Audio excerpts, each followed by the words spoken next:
Caitlin Clark has always used her words carefully. She is aware of the burden they bear. Her brilliance spans generations. The type of athlete who has the power to change the course of a whole sport. Additionally, she has had enough media training to conceal her genuine emotions beneath courteous responses and corny platitudes. However, she recently appeared on Sue Bird's show. It was only meant to be a lighthearted, friendly conversation between a legend and a star. However, in the midst of the basketball conversation and the laughter, Caitlin relaxed. Furthermore, it was hard for anyone paying careful attention to miss what was actually happening. This was not an outright assault. She did not specifically mention her coach in a comment that would have made headlines, but the subtext was blaring. It was unnecessary for Caitlin to state, "I'm frustrated. Alternatively, the system isn't working for me." It was evident in the things she chose to commend, and it was evident in the things she didn't say. Additionally, the picture gets clearer the more you connect the dots. Caitlin Clark's strengths and how she is being used in Indiana are becoming more out of sync. She began discussing her experience at Iowa under head coach Lisa Bluer, which was one of the most telling parts of the entire discussion. As Caitlin explained how Blutter conducted practices, how deliberate everything was, and how each player understood exactly what to do in every circumstance, her eyes glowed. Talent wasn't the only factor.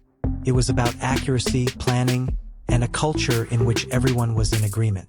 She also made the joke that the team was brainwashed by Bluer.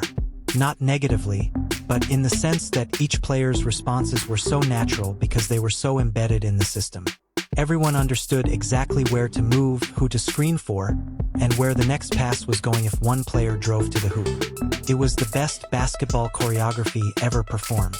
Then Caitlin said something that, although it sounded like a casual remark, was actually a grenade thrown into the center of the locker room where the fever was being held.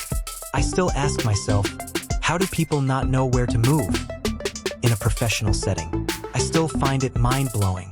That goes beyond simply being upset over a teammate missing a cut. That's a claim about a whole system that doesn't teach the basics, because it is the head coach's responsibility to ensure that players understand their responsibilities, their locations, and the offensive flow in basketball, particularly at the professional level. It's hardly a coincidence if misunderstanding persists in year 2. That is a matter of leadership.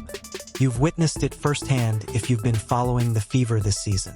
There are times when Caitlin makes a smart pass, a right pass, or a pass to an open area on the floor, and her teammate cuts the other way. It's not Caitlin's fault. That is due to a lack of practice and repetition. This has nothing to do with chemistry that develops over time. Caitlin argues that she had already been a part of a system in which these particulars were ingrained in everyone's mind to the point of automaticity. It's difficult to overlook the implicit parallel between Stephanie White and Lisa Bluer. Iowa was a well-oiled machine under Bluer, making it to consecutive national championships. Title games sans the South Carolina or UConn roster's star power or depth. Despite having the most 5-star recruits, they failed to win. Being the best prepared team on the court helped them win. Caitlin is now surrounded by elite professional athletes in the WNBA. But she's talking about teammates not knowing where to be, missed readings, and confusion. She is not alone in noticing either.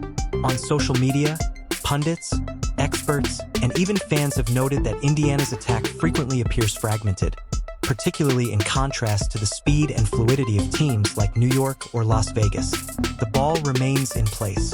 Motion becomes sluggish, and that's like cutting off a bird's wings for someone like Caitlin, whose game is all about speed, space, and fast decisions. The largest red. The red signal is that this isn't only a rookie getting used to the league. Issue. The same problem plagued Indiana last year before Caitlin even came, as analyst Ben Daniel noted. It is therefore systemic.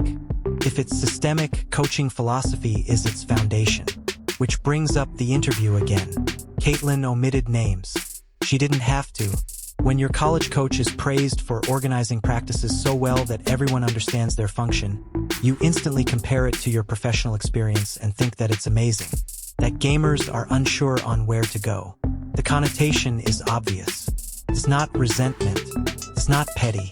is the annoyance of a player who is aware of how excellent she is capable of being when the system in place complements her skill set, but she now feels as like it is limiting her.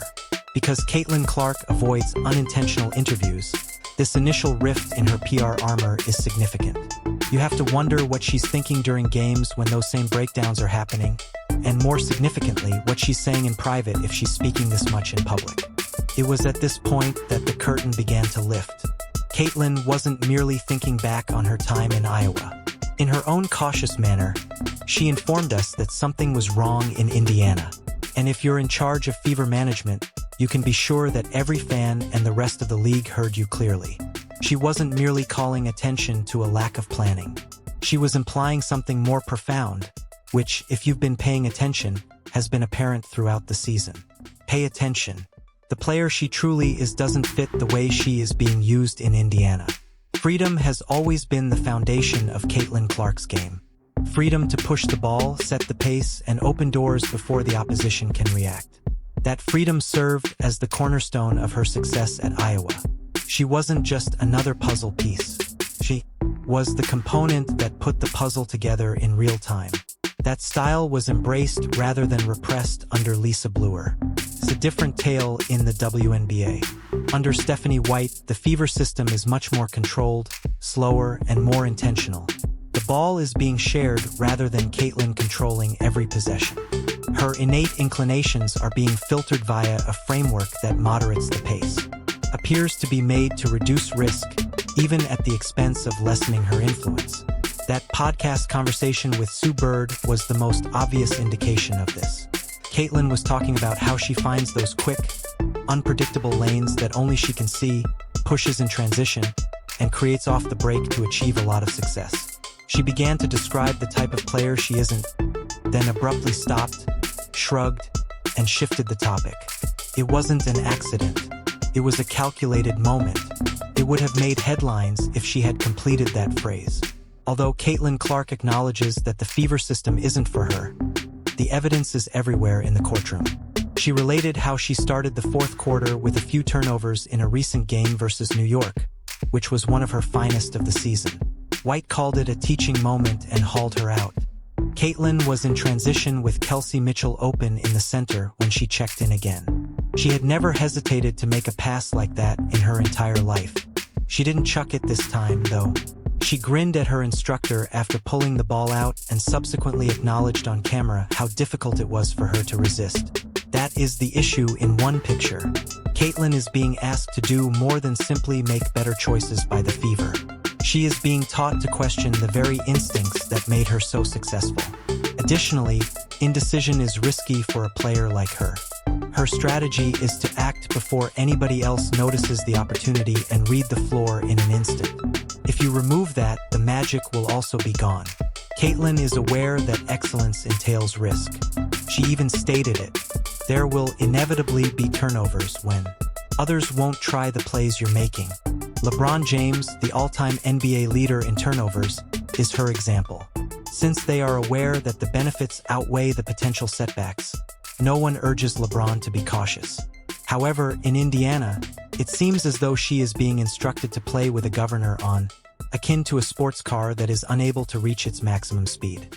Ironically, Caitlin isn't the only one who is held back by this careful approach. Prevents the entire Fever from happening. She plays in an electrifying manner. Arenas are filled with it. Record ratings are a result of it. Even casual sports fans pay attention to see what she does next. Everyone gains when she is freed. The league, the team, and the supporters.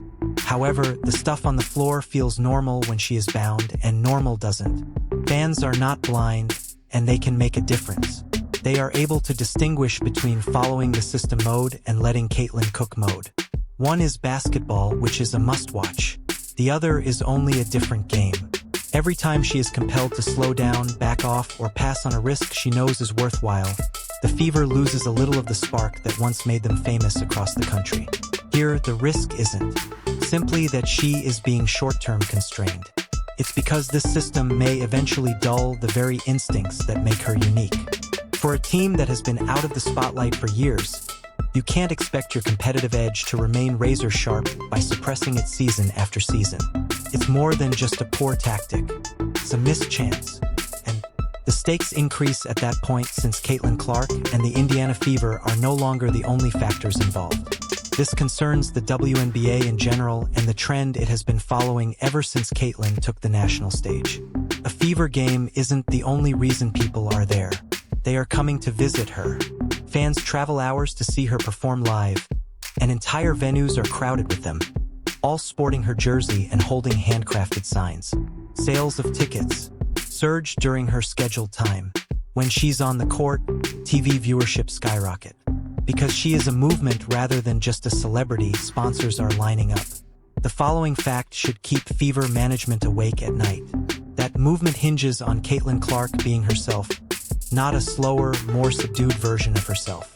The complete, unrestrained logo in its three-shot, needle-passing, crowd-roaring form.